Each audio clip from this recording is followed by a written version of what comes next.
જિગ્નેશ મગનભાઈ વ્યાસ. જિગ્નેશભાઈ, ચિરાગ ગોટીનો કેવો આતંક હતો? તમને શા માટે હેરાન કરતો હતો?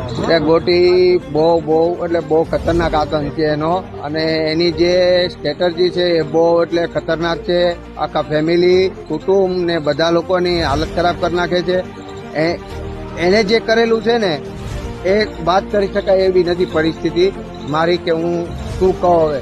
મારા કરોડો રૂપિયાના વ્યવહારને ઝીરો કરી, મારા મા બાપ, મારા ભાઈઓને ધમકી આપીને બધું લખાઈ લીધું છે.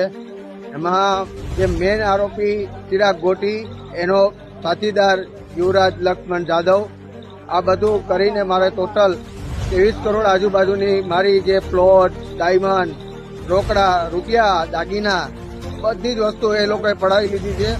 જે આજની તારીખમાં અમારી પાસે ચિરાગ ગોટીને હું નહીં ઓળખતો. હું ઘનશ્યામ મકવાણા તુરખા અને હિતેશ મકવાણા તુરખા એમને હું ઓળખતો હતો. એમની પાસેથી 2 કરોડના મેં ડાયમંડ લીધેલા. એ ડાયમંડના હવાલામાં ચિરાગ ગોટીએ લીધેલો કે આ પૈસા હું કઢાવી દઈશ. મેં એ સમયમાં મારો દોસ્તાર થતો હોવાથી મેં 2 કરોડના ડાયમંડની સામે 70 લાખ રૂપિયા આપી દીધા હતા. 1 કરોડ 14 લાખ રૂપિયા બાકી હતા. એના સિક્યુરિટી પેટે મેં મારા પ્લોટ બી એને આપેલા હતા.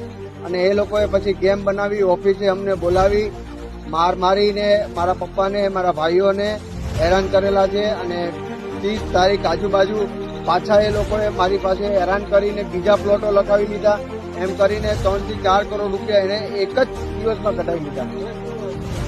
અત્યારે આ ફરિયાદ કરવા આવ્યા છે કે અમને ન્યાય આપે, અમને ન્યાય મળવો જોઈએ ને.